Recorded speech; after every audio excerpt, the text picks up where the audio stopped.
Hello, everyone. My name is Beck Conant. I am the director of Om Birth's prenatal yoga, and I wanted to take a moment today to talk to you about this fabulous tool that I am sitting on for birth preparation and for labor coping. So, if you do not have one of these birth or exercise balls at home, I do highly recommend grabbing one. But the real key thing, first of all, is that you get the ball that is the right size for you. If it's too small, it'll poorly affect positioning. And if it's too tall, then you're going to be unstable. So I am about 5'7", and that means that I use a 65 centimeter ball. If you're looking online, you can probably find them for 55 centimeters. That tends to be 5'4" and below. And then the big ones, 75 centimeters, those are the 5'9" plus, those of us who just have always had that extra height. So that's the first thing. The other thing about using your ball is you want to be sure you have inflated it to the proper size. And what I mean by that is you want to have it large enough that when you are sitting on it, your knees are at or below the level of your hips. If you can see right now, as I'm sitting up on my knobby little sitting bones, my knees are slightly on a downward angle.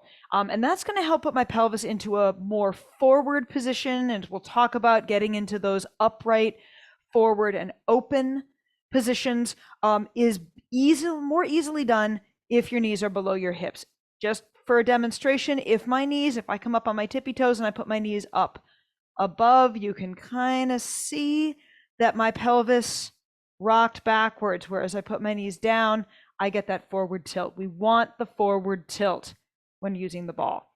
So that's the caveat. The other thing is, if you are on a ball and you feel unstable, please have somebody around you who can stabilize the thing, because we do not want anybody falling off of one of these. Okay, so then with that said, one of the things that the ball is incredibly useful for in birth preparation is being able to get mobility and stability into your pelvis. And so what the ball allows, which a standard chair does not, is a certain amount of motion. So we can start by finding ourselves sitting upright, and then we can practice our pelvic tilts and tucks. So we can scoop the pelvis under, we can rock the pelvis back. Really isolate this movement to your hips. It would be easy to do it with your shoulders. That's not what we're really going for here. So I can go forward to back, and this is a key movement to get prepared for just being more comfortable in pregnancy, but also for the labor process. This is one of the key movements of the birth process. So we've got forward and back. If you know yoga, this is cat-cow. This is moving the pelvis. But from here, we can actually go, and I'm going to shift my position so you can see where my pelvis is doing. I can start to move into a circle. So I can move my pelvis all the way around in a nice big lateral shift with a tilt forward, and then a lateral shift to the right and a tuck under. And so I'm really getting the bowl to maneuver and move. It's wonderful for releasing stiff lower back muscles, helping to tone up and also to free some of the muscles of the pelvic floor.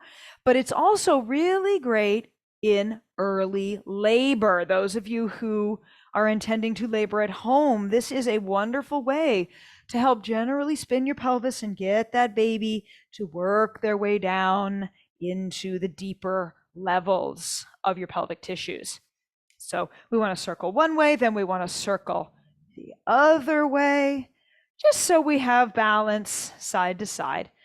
And then we can play even further. We've got front back, we've got circling, we can play side to side, which is a wonderful thing to be able to do, especially when your baby is down in that deep, engaged level of the pelvis. A lot of times I will say that we want to tuck to put the baby in the top of the pelvis, but we want to go sideways to help the baby spin through the pelvis, to help the baby rotate. They don't just drop straight through, but that's another video.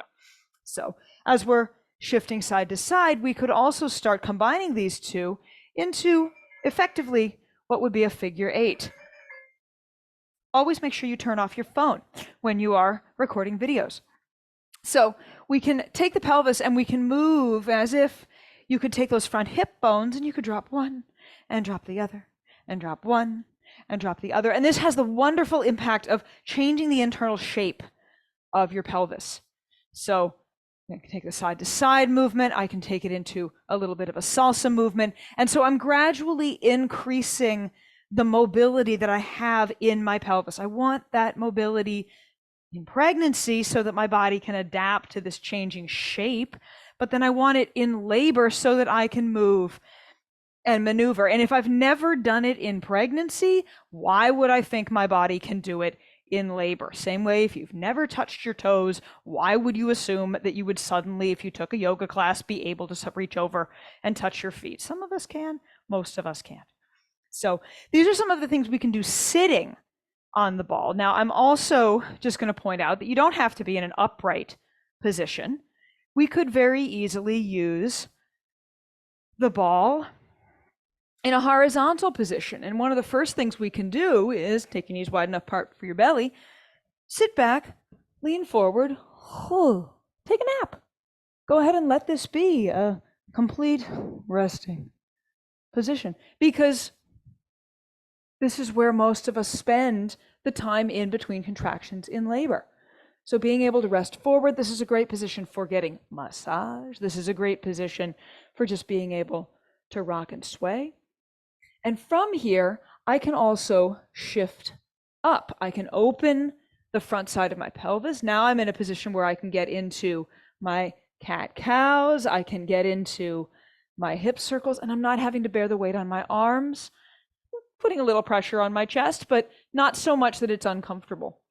So I can sway around, I can move. Now, my knees might be a little bit sensitive, so it might be appropriate to have something down on the floor so your knees are a little more padded, but we can be swaying and rocking. And if we want to stay on hands and knees and want to stay symmetrical, then this is fine.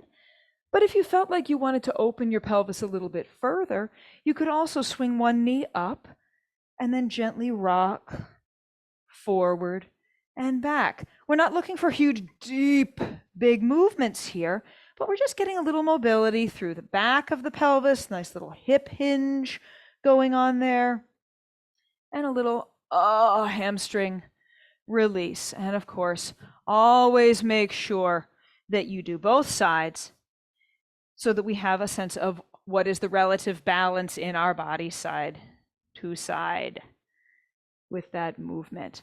Now, I will say, if you are having pelvic pain, if you're having a pubic symphysis dysfunction, or you're having a lot of zinging through the back side of the pelvis, the side lunge might not be appropriate.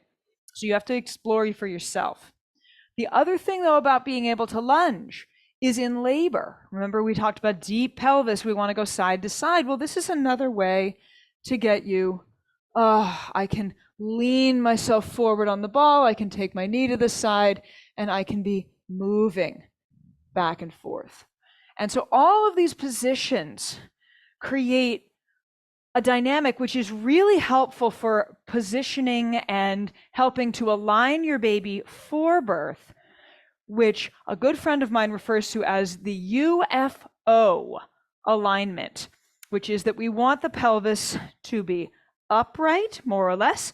We want the body to be going forward. We want to be having the belly facing forward, and we want to have things be open, upright, forward, and open, all of those types of positions.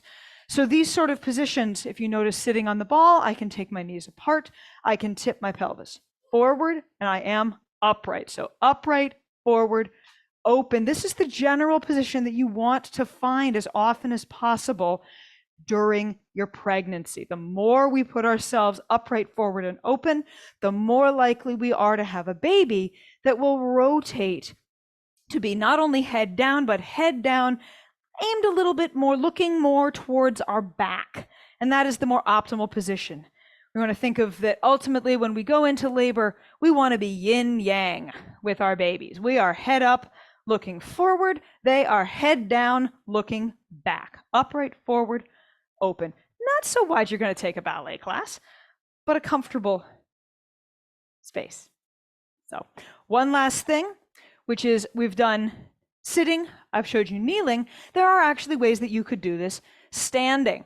So the first, I mean, obviously we could lean forward and we could use this ball as a way to shift and maneuver. But the other wonderful thing that you can do with these balls is you can put them on a wall and you can turn around, lean your back into them, and now I have the ultimate partner to shift and rock and move, and I can sway and I can round, and I cannot have to bear my whole weight on my legs, which is wonderful if you're spending a lot of time laboring in an upright, forward, open position. This is a little less forward, but it is really wonderful just to keep things expanded. Last thing, this is for the more acrobatic of you. If you like doing a squat and you feel good doing a squat, but it's a little tiring on your legs to do a squat, the other way that we can practice opening is to put our hands on a ball. Now, I do recommend having a partner stabilize your ball for this one. I'm going to put my back against the ball. I'm going to lean back. My knees are dropped open, so I have that wonderful forward, or I have that open, upright. I'm not forward for this one, but I can just let my chest drop back. I'm supported. I'm resting. I can bounce in and out.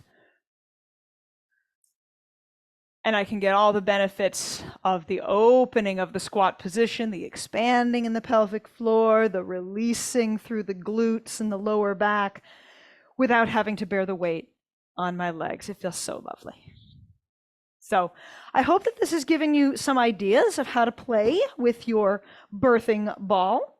And if you're more curious about different ways that we can move to help our bodies prepare for labor, and in fact, movements that we can do during the labor process, please consider hopping over to the ombirths.com website. Check out the prenatal yoga program, all live stream, all online, recorded, and available. And I hope that you all have a wonderfully joyful birth day.